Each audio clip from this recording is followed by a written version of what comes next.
क्योंकि बैटरी का डेटा से कोई ताल्लुक नहीं है। राजनीतिक दल ये कह रहे हैं कि इलेक्ट्रॉनिक डिवाइस है, इसके साथ छेड़छाड़ की जा सकती है, इसको हैक किया जा सकता है। इस तरह के आरोप भी ईवीएम को लेकर लगते रहे हैं सर। कुछ ये भी खड़े होते रहे हैं कि कई बार वोट कम गिरते हैं और वोट ज़्यादा काउंट करती है मशीन। तो इसको लेकर क्या कुछ ये है सर सच्चाई? विधानसभा चुनावों के बाद कांग्रेस ने ईवीएम पर सवाल खड़े करने शुरू कर दिए हैं।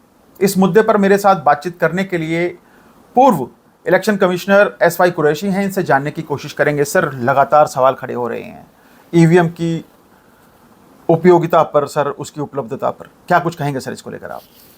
ठीक है, ईवीएम पे सवाल तो पिछले 30 साल से हो रहे हैं, हमेशा होते रहते हैं। और इस हरियाणा के केस में जो एलिगेशन लगाया गया कि बैटरी जिसमें ज़्यादा थी उसमें कांग्रेस हार रही थी, जिसमें कम थी उसमें वो जीत रही थी। मैं समझता हूँ ये कोइंसिडेंस ही हो सकता है, क्योंकि बैटरी का डेटा से कोई ताल्लुक नहीं है। बैटरी का एक कंपार्टमेंट ही अलग होता है। मशीन चलती रहती है, काम होता रहता है, उसी में से बैटरी अगर रिप्लेस करनी होती है तो रिप्लेस हो जाती है, डेटा को अफेक्ट नहीं करती। पोलिंग डे पे हज़ारों मशीनों में बैटरी चेंज होती है, काउंटिंग डे पे रेयरली, लेकिन अगर ज़रूरत पड़े तो उसमें भी चेंज हो सकती है, क्योंकि डेटा सेफ रहता है। आपके पास घरों में रिमोट होते हैं, ये होते हैं, आप बैटरी बदलते हैं, उससे आपके कोई डेटा सेटिंग तो चेंज नहीं होती। तो इसलिए ये शायद मैं समझता हूँ ये कोइंसिडेंस ही हो सकता है। और इलेक्शन कमीशन ने इन एनी केस वादा किया है कि वो उसमें इन्वेस्टिगेट करेंगे, क्योंकि जब तक फुल फैक्ट ना हो कुछ कहना मुश्किल है। लेकिन जो मेरा तजर्बा है उस बेसिस पे मैं कहता हूँ कि मुझे नहीं लगता कि इसमें कुछ गलत बात निकल के आएगी। राजनीतिक दल ये कह रहे हैं कि इलेक्ट्रॉनिक डिवाइस है, इसके साथ छेड़छाड़ की जा सकती है, इसको हैक किया जा सकता है। इस तरह के आरोप भी ईवीएम को लेकर लगते रहे हैं सर। नहीं, ये तो ठीक है कि वो इलेक्ट्रॉनिक डिवाइस है, हर एक इलेक्ट्रॉनिक में को में कुछ ना कुछ हो सकता है। ये चीज़ हम 30 साल से सुन रहे हैं, लेकिन उसी 30 साल में हमारी ईवीएम को तो कोई हैक नहीं कर पाया। जब ये डिवाइस बनाई गई थी, ये सोच के बनाई गई थी, बल्कि पूरा इलेक्शन का हमारा जो सिस्टम है ना, हम मिसट्रस्ट पे काम करते हैं कि इसमें क्या कौन बेईमानी कर सकता है। हम अपने स्टाफ को भी पूरी तरह ट्रस्ट नहीं करते कि इसमें वो क्या बेईमानी कर सकते हैं। फिर उसके हम सेफ गार्ड इसमें बिल्ड करते हैं। इस मशीन में क्या गलती हो सकती है, ये हज़ारों बार हमने सोचा, पूरा दिमाग लगाया। हमारे 5 आईआईटी के प्रोफेसर इसके एक्सपर्ट हैं, वो देखते हैं, और आज तक तो कोई ये नहीं साबित कर पाया कि कोई इलेक्शन रिजल्ट कोई हैक हुआ हो, कोई रिजल्ट ऑल्टर हुआ हो, है ना। उसमें ज़्यादा से ज़्यादा एक दफ़ा 2009 में, अच्छा, हर पॉलिटिकल पार्टी ने इसको अपोज किया है कभी ना कभी। सबसे ज़्यादा अपोजिशन तो बीजेपी ने ही की थी। 2009 में उन्होंने तो एक किताब भी लिख डाली थी, democracy at risk. Advani ji का उस पर फॉरवर्ड था।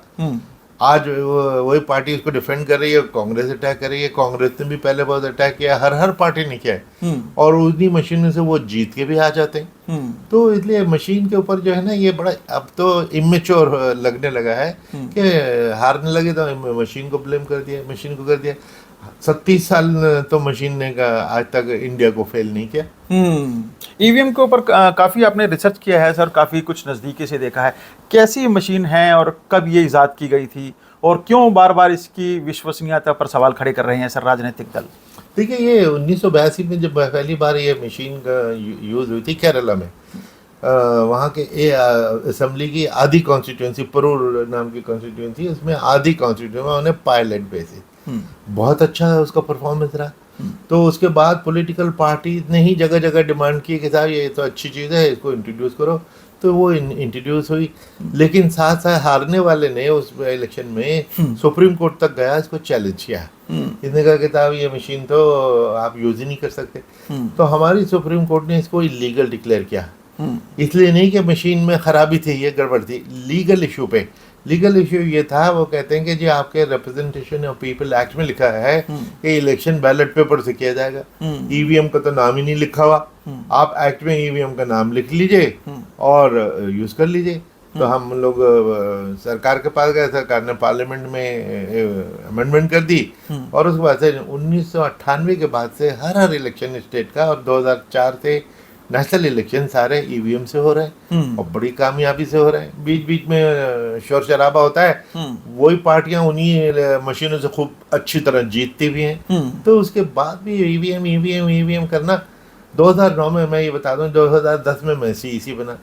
उस वक्त मैंने जैसे बताया पीक पे थी कंट्रोवर्सी, तो मैंने ऑल पार्टी मीटिंग बुलाई कि भाई बताओ आपको शिकायत क्या है। उसके लीडर थे चंद्रबाबू नायडू। पहले तो मुझे हैरानी हो कि चंद्रबाबू नायडू तो टेक्नोलॉजी के आइकॉन और वो एंटी टेक्नोलॉजी डेलीगेशन लेके आते हैं। तो मैंने उनको कहा कि साहब मैं हैरान हूँ, आपको तो टेक्नोलॉजी को सपोर्ट करना चाहिए। तो और लीडर से पूछा कि भाई आपको क्या शिकायत है, तो किसी को कोई जानकारी भी नहीं थी, न शिकायत थी। उन्होंने सब ने चंद्रबाबू की तरफ इशारा कर दिया कि जो ये कह रहे हैं, क्योंकि वो भी उनको टेक्नोलॉजी गुरु मानते थे। हमने पूछा जी आपको क्या शिकायत है, तो उन्होंने कहा कि साहब हम ये नहीं कह रहे कि ईवीएम से इलेक्शन मैनिपुलेट होता है या हो जाएगा, ये हम कह ही नहीं रहे। तो मैंने कहा फिर आप क्या कह रहे हैं? लगे हम कहते हैं कि ट्रांसपेरेंसी नहीं है, जिसका मतलब है कि जब आप बटन दबाते हैं वो मशीन में वोट गया तो कहाँ गया, ठीक जगह गया कि नहीं गया, वो नहीं दिखाई देता। उन्होंने कहा सोल्यूशन बताइए। उन्होंने कहा वीवीपैट यानी voter verifiable paper audit trail introduce कर दीजिए। उसमें क्या होगा कि जब आप बटन दबाएंगे तो एक प्रिंटर लगाया ऐड किया जाएगा। उस प्रिंटर के ऊपर स्क्रीन है, स्क्रीन के ऊपर वो कैंडिडेट का नाम और पार्टी सिंबल वगैरह आ जाएगी। आप संतुष्ट हो जाएंगे कि हाँ इसी को तो मैंने वोट दिया था। उसके बाद वो कट के पर्ची नीचे चले जाएगी। तो वीवीपैट में दो कॉन्सेप्ट छुपे हुए हैं। एक तो वोटर वेरीफाइबिलिटी, कि वोटर ने ये देख के वेरीफाई कर लिया कि हाँ इसी कैंडिडेट को मैंने दिया था, ये किसी गलत जगह पे नहीं जा रहा है। दूसरा, पर्ची जो बन के आ गई वो हमारे पास प्रिजर्व्ड है, साल 2 साल 5 साल चलेगी। उससे हम जब चाहें गिन लें। तो उसका कंपैरिजन जब करते हैं कि लाखों मशीनें गिनी जा चुकी हैं और आज तक उन मशीनों में और ईवीएम के रिजल्ट में कोई डिफरेंस नहीं निकला। तो पेपर ऑडिट भी हो गया। तो उसमें कुछ जी कितनी मशीनों के पर्चे गिनी जाए, ये डिबेट चलती रहती है। इस पे मेरा माइंड भी ओपन है कि भाई अगर लोग कहते हैं कि वो पेपर बैलेट पे वापस जाओ, विच आई थिंक बहुत ही गलत बात होगी। इंडिया वर्ल्ड का लीडर है इसमें। तो अगर हमको 100% भी गिननी पड़ जाए एक बार लोगों का डाउट दूर करने के लिए, तो कर ले। आधा दिन फालतू लगेगा, एक दिन फालतू लगेगा, 3-3 महीने लोग वेट करते हैं। सवाल कुछ ये भी खड़े होते रहे हैं कि कई बार वोट कम गिरते हैं और वोट ज्यादा काउंट करती है मशीन, तो इसको लेकर क्या कुछ ये है सर सच्चाई? नहीं, ये भी बिल्कुल मुझे तो बेबुनियाद लगती है, क्योंकि इसका तो रियल टाइम डेटा होता है।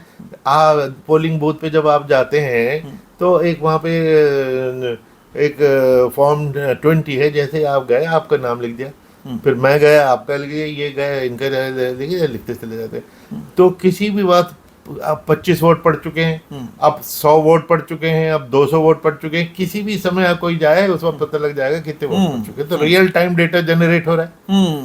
तो और वो साथ साथ अनाउंस होता रहता है कि इस घंटे में इतने % पोल हुआ, इलेक्शन कमीशन अनाउंस करती है। और हर घंटे के फिर at the end of the day the form 17 जो है उसमें समरी बना के जो में रिजल्ट वगैरह डिक्लेयर होता है कि भाई इसमें इतने 673 वोट पड़े थे। जब 673 सबके सामने वोट पड़े हैं और वो उसकी रोल हाजिरी के रजिस्टर की तरह उसमें मार्किंग हुई भी है, तो उसमें डिस्क्रिपेंसी हो कैसे सकती है? अगर होती है तो सीरियस इशू है जो इलेक्शन कमीशन को देखनी चाहिए, देखनी पड़ेगी। लेकिन हम 6 साल थे इलेक्शन में, हमने तो कोई डिस्क्रिपेंसी कभी नहीं देखी। तो राजनीतिक दलों के अपने सवाल हैं और इन तमाम सवालों के पीछे हकीकत क्या है, कैसे ईवीएम काम करती है, कब इसे लॉन्च किया गया था, SY कुरैशी जी ने हमें बताया। हालांकि अब इलेक्शन कमीशन इस पूरे मामले को लेकर क्या कुछ इन्वेस्टिगेशन करता है और इस जांच के बाद क्या कुछ साफ होकर निकल के आता है, यह जरूर देखने वाली बात होगी। कैमरामैन परवीन कुमार के साथ नीरज वशिष्ठ, गुरुग्राम।